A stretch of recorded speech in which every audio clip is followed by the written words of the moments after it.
In this video, I'm going to be going over two very rare and very expensive items in my collection. I've had one of them for quite some time, and another one is a recent acquisition. Really beautiful and rare items. So you'll want to watch the full video to see what exactly these items look like, as there's a lot of really cool and specific history related to these very interesting items. So of course, stick around for the full video and enjoy a dramatized story of events that took place during the time that these particular manuscripts were produced.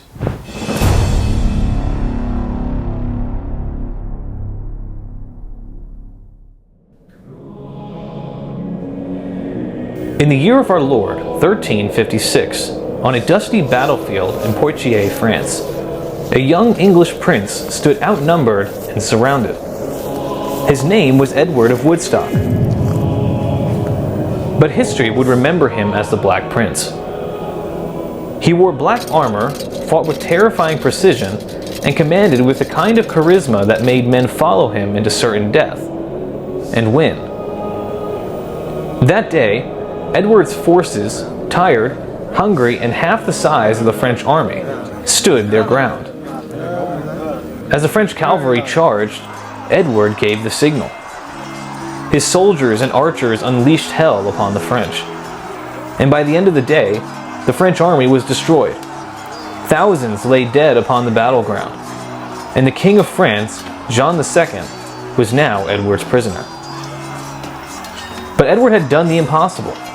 At just the age of 26, he was a living legend. But what happened after that day is what makes this story so haunting. He didn't march on to Paris, he didn't seize the throne, he didn't even lead another major campaign. Instead, he faded. You see, back in England, people waited for him to take his rightful place. His father, Edward III, was aging.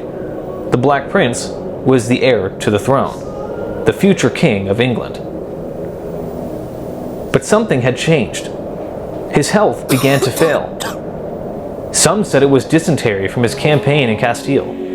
Others whispered darker things, like curses or poisons or judgment from God himself. But no one knew for sure. What they did know was that Edward stopped appearing in public. He would just appear from court for weeks at a time. He lost weight. His face, the once vibrant and commanding face, now grew pale and gaunt. And the screams were hard to ignore. According to one chamber servant, Edward would wake in the middle of the night, shouting in agony. But these shouts weren't from pain, but from fear. He wasn't dying, the man said. He was being haunted by something we couldn't see. He began giving away his possessions, preparing for death long before it came. And when his father finally lay on his deathbed in 1377, the kingdom braced for a transition. But Edward never made it. He died in the year before, in 1376, at just the age of 45. The greatest knight of his age, the warrior who could have worn the crown of England, never became king. Some say it was fate, while others say he burned too hot too fast. But there's one detail that people tend to forget: his tomb in Canterbury Cathedral.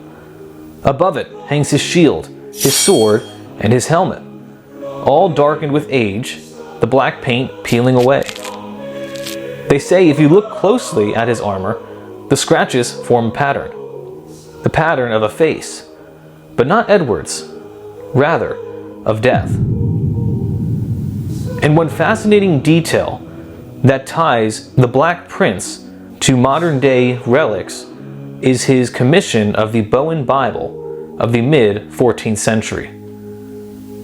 This fascinating artifact still exists today and is something that can be studied and researched as an amazing testament and direct tie to the prince who never became king. So of course, very interesting story. There's a lot of really cool history, even more that I can go into, but for sake of brevity, I didn't want to do an exhaustive story on that, but I will definitely do another video on these items in the future. So of course, subscribe to the channel so you don't miss out when I do videos like that, where I will extrapolate or talk about more details or aspects of these manuscripts as time goes on. But the manuscripts I have are extremely valuable and very, very rare. I have one of them here, and I will pick this one up now. It's a beautiful large manuscript. It's got very clean and crisp text on there. And then I have this second manuscript here, both from the same Bible, however, probably not the same volume, as this particular manuscript is from the book of Proverbs and this one is from the book of Jeremiah. So it would be far enough apart to where they would probably be in their own volume, one of those four. But really an amazing testament to the artistry and work of these monks and scribes from antiquity. They're absolutely stunning and beautiful items. But this is a survivor of a 14th century Bible. So right around 1350, 1340, these manuscripts or Bibles were produced. Beautifully stunning artistic work on there, and a great testament to the skill set of these medieval scribes. But they were created nearly 700 years ago in a time of knights, monasteries, and illuminated artistry. And believe it or not, it once belonged to one of the most powerful noble families in medieval England. So it's rare that you have items, or at least that I have items in my collection, where I can tie it to a specific person. This is one of those few items that I have where I know exactly who commissioned it and who would have owned it from its time of production, which is a very unique and interesting aspect, which is one of the things that make this a very valuable piece. Now, they're known as Bowen Bibles or Boone Bibles. I'm not entirely sure how to pronounce it, as I've heard people say it differently. But those are one of the two pronunciations that I've heard of that. So I'm just going to call it Bowen because it's just easier for me in my American accent. So really beautiful pieces, and I am very happy with them. Now, I am selling one of them. When I bought the new one, I primarily bought it as opportunity for investment, to be able to sell it for a little bit more than what I paid for it, but it's still a very valuable and expensive item. I ultimately decided to keep the one that I've had in my collection for a longer time, and it's this Jeremiah leaf. Although the Proverbs leaf is absolutely beautiful and stunning, I ultimately landed on keeping the one that I've had in my collection because it just meets some of my desires a little bit more, but I will say barely. I've actually owned another one of these leaves prior to these two, and I sold that one because that was from the book of Ecclesiasticus. You can see it right here. It's a very nice leaf, but there was some blemishes on it, as well as it being an apocryphal writing. As a collector, I primarily like to collect the canonical books of the Bible, one of the 66 books in our English Protestant Bibles, and so as a collector, that's primarily what I look for. So when I saw this Jeremiah leaf, I was like, well, I'll just buy that one and then sell the other one to help pay for it, and I was able to do that. But they're just absolutely massive Bibles. It's one of the biggest Bibles that I have in my collection. It would be like the fourth or fifth largest Bible that I currently have on my display in my collection here. But it was produced around 1340 in East Anglia, England. But what makes a page like this stand out is the large illuminated initial here. This very large and beautiful vinery work on there is absolutely stunning. I love seeing that gold leaf that's used, this real gold that was laid onto this amazing and beautiful initial. We can see it on both manuscripts here, so having that large initial is absolutely stunning and is just a great testament to the skill set of these scribes from the 14th century. So who commissioned something like this particular Bible? I've mentioned it briefly in the story, but it's really interesting, and that's where I was saying that we know a lot more about this particular Bible because of its history. But the answer lies within the name, the Bowen Bible. The Bowen family were powerful earls of Hereford, closely tied to royal and ecclesiastical politics in England. A Bible like this, likely part of a 4-volume set, was probably created for their private chapel or monastic patronage. So again, a really rare and amazing piece. It's something that when I saw it for sale the first time, I wanted it really bad. Now, the ones that I saw online were at the lowest price, $4,000, for a single leaf like the ones that you see here. One of these would go for at least $4,000. I've seen at least one seller put it upwards to $8,000 online. So they're very valuable and very expensive. However, the first one I bought was that Ecclesiasticus leaf that I mentioned earlier. That leaf was on eBay, and the seller didn't know actually what they had. They thought they got the date of it wrong, they got the title of the Bible wrong, they even got the passage wrong on it. But when I was looking at it, I knew immediately what it was, and so I made them an offer and got a really, really good deal on it, paying only $800 for it. So still a lot of money, but for what it is, it's an extremely good price. However, I did sell that one because I found this particular Jeremiah one for a little bit more money than what I spent for it on auction. This one was not on eBay. This is just an auction house that I got this one from. It actually didn't sell at auction, so I made an offer to them after the auction and they thankfully accepted it. So more than what I spent on the other one. This one is around $1,500, but I was able to sell the other one for a better price, allowing me to essentially pay for this one and that one. So really amazing pieces.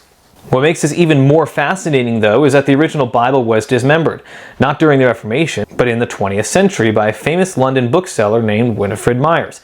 She was known for breaking up large manuscripts and selling individual leaves to collectors around the world. So I don't condone doing that. If I were to ever have a full or complete Bible or a Bible manuscript, I would not tear it apart and sell it individually. You can make more money doing it that way, but I like to preserve history as best I can, and so I try very hard not to take these Bibles and things apart. So I don't recommend doing that, and I don't support what she did, but I, again, am also kind of thankful that she did, because otherwise I would never have a manuscript like this in my collection, because if it was in its full volume or set, it would just be at different colleges or universities or museums where I would maybe be able to see it but never be able to own it. So her taking it apart definitely allowed people like me to have them in my own personal collection. So it's a give and take. I don't love it, don't condone it, but I'm also grateful that I'm able to have some items like this in my collection. Now, I do work very hard to preserve these items, to display them well, and to take care of them. But these manuscripts have many layers of history and really cool details about it. I don't want to go too long, so I'm going to wrap up the video now, and I'll do another video in the future on these amazing manuscripts. So I'd encourage you to stick it out to the end here to see the close-up shots of these two manuscripts. I'll get some really cool visuals of these items. You can see it in all its beauty and just appreciate the artistic work and detail that went into this. And also, if you haven't done so, consider subscribing to the channel to help support this channel. You can also check out my other long-form videos. I talk on a wide range of topics and different subjects related to the Bible and to its history. So really enjoyable and interesting items there, and I do dabble a little bit in archaeology, so occasionally I release videos like that. So I encourage you to check those videos out. Again, subscribe to the channel, and I'll see you guys in the next video.